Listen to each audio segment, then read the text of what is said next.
और इनको मालूम है कि ये क्या है, हमको मालूम है कि ये क्या है, लेकिन इनका भेद कोई नहीं जानता। एक भक्त पीछे से जब वो बता करके चल पड़े तो वो पीछे रुक गया और वो हल चला रहे थे, वहां से ले गए और बैलों को उन्होंने पानी पिलाया, चारा डाला, तब तक ये पहुंच गया। तो उन्होंने उससे कहा कि तुम जाओ, वो पूरे, वो अधूरे नहीं, वो पूरे, और अब कभी मत आना, पूरे है वो अधूरे नहीं है, तुम जाओ और कभी कुछ कहना नहीं, चले जाओ। जब यहाँ आए तो उससे पूछा भक्त से कि तुम वहां क्यों गए थे? उन्होंने कहा, कहने लगे पूरे, तो तुम वहां क्यों चले गए? तुमको पहचान कराई थी कि जो गुप्त रहते हैं वो किस तरह से रहते हैं, इनका भेद कोई नहीं जान सकता।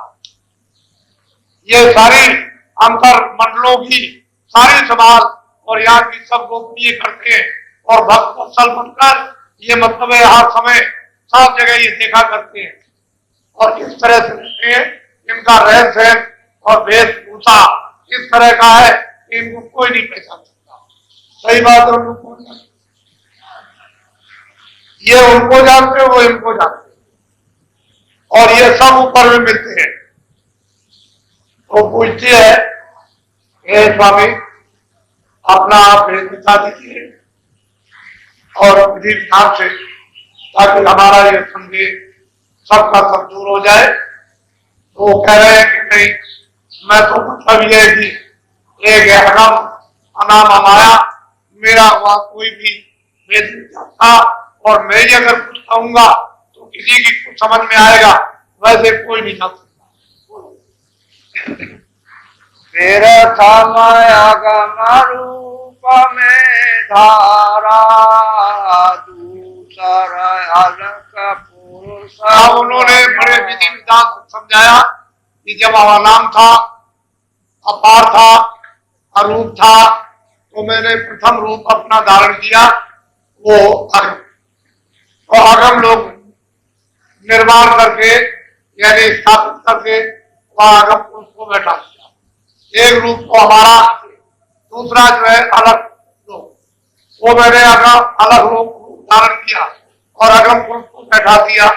और तीसरा मेरा रूप है सतरूप, सतपुरुष को मैंने धारण किया और सतपुरुष में सतपुरुष को बैठा दिया। ये मेरे तीनों निज रूप है। इन तीनों लोगों में सतपुरुष, अलग पुरुष, अगम पुरुष, ये मेरे तीनों के तीनों रूप है। मैंने ये तीनों लोग बना करके और कितने युग और कितने कल, जिसकी ना आज तक कभी गिनती हुई और न कभी गिनती हो सकती है, सबसे मैंने स्थापित किए, ये कर दिया और मैं इनसे सबसे अलग। ये मेरा, इनमें मेरा पूरा और इसमें कोई किसी तरह का यानी बंधन नहीं है, किसी भी तरह का कहीं भी वैसे मात्र परमात्मा बंधन नहीं, ये मेरा निजी बोलो। सारे पुरुष में भया सत्य लोक में तीसरा में सतपुरुष मतलब, और वो सतलोक की रचना मैंने की और वहां सतपुरुष को स्थापित कर दिया। और ये तीनों लोग वैसे के वैसे, और वो अनामी लोग सबसे अलग है, लेकिन ये तीनों उसी अनामी पुरुष की ही ये मौत से ये तीनों लोग स्थापित किए हुए हैं और तीनों में ये उनका रूप विराजमान, सतपुरुष और अलग पुरुष अलग, अनामी पुरुष अलग। इन तीनों में मेरा रूप यहाँ से उतरी का। कहते हैं महापुरुष ये सूरज, इनमें मेरा तीनों में रूप है, मेरा निजी रूप, लेकिन मैंने कुछ फिर नहीं किया। सतलोक से फिर वहां से धारा नीचे चली, उधर मेरा कोई विस्तार नहीं। अब वो सतपुरुष का विस्तार करेंगे। मेरी एक रूप की एक सूरत, यानी मैंने जो सतलोक में स्थापित कर दिया है, वो मतलब ये उसका नीचे का सारा विस्तार करेंगे। मैं तो यहाँ अलग रहता हूँ।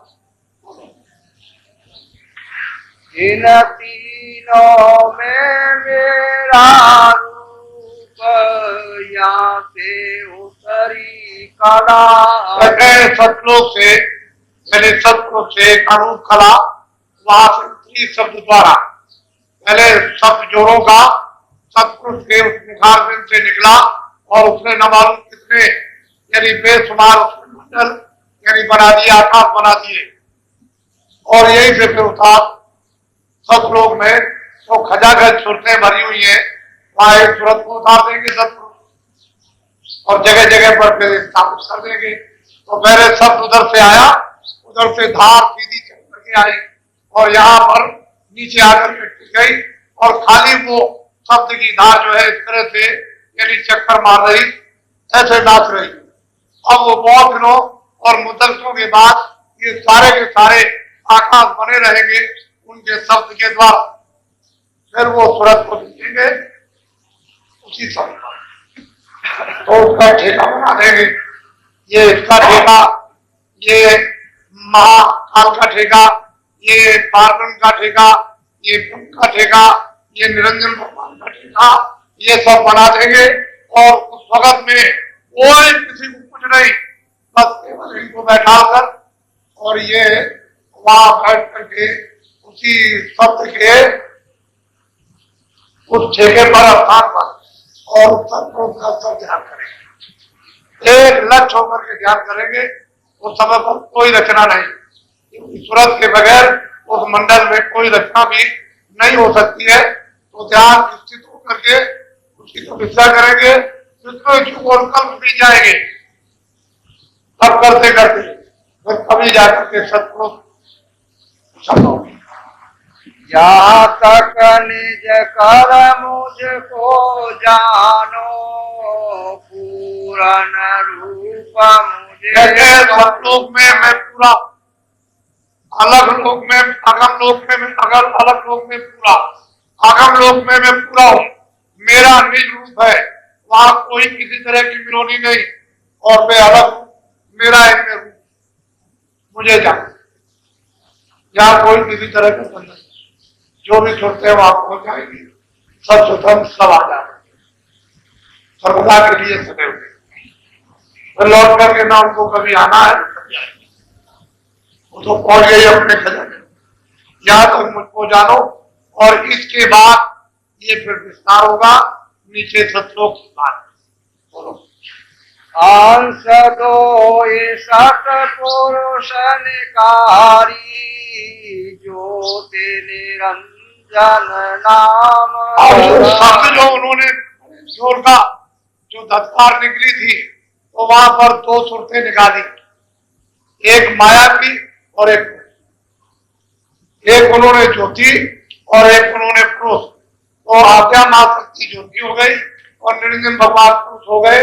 इनको ऊपर से निकाल दिया और शब्द के द्वारा नीचे उतार दिया, क्योंकि शब्द नहीं होगा तो नीचे डोरी नहीं होगी तो टिकेंगे कहाँ, टिकने की कोई जगह ही नहीं है। तो बस उसी डोरी पर उतार करके और सहज कमल में और वहां एक ठेका बनाकर और नीचे आकर चरण कमल रोक दिया और दोनों को इनको उतारा। एक तो मतलब ये ज्योति रूप में, एक पुरुष रूप में, और सहजल कमल में आकर के बैठा दिया। दोनों आकर के अलग अलग रूप में, एक माया के रूप, एक पुरुष का रूप। बोलो यह दो कला उतर कर आई, जंजरी दीप में आन। अब वो कहते हैं कि वो कौन सा दीप है, जंजरी दीप, उसमें आकर के दोनों कलाएं वहां आकर के इनको बैठा दिया गया। तुम दोनों के दोनों यहाँ इसी जगह पर, और तुमको अब सतलोक देश से निकाला जाता है। तो ये आकर के वो जंजरी द्वीप में सहजल कमल में वहां आकर के बैठा दिया। बोलो तीन लोक में रहूं न्यारा, में मैं तीन लोक से अलग, मैं ना मृतलोक में हूँ, ना मैं पाताल लोक में हूँ, ना मैं स्वर्ग वैकुंठ लोक में हूँ, ना मैं जंजीरी लोक में हूँ, ना मैं लोक में हूँ। मैं इन सब से परे रहता हूँ। वो बहुत प्यार सूरत को समझा रहे, मैं इसमें किसी में नहीं रहता हूँ, सबसे अलग है मेरा देश।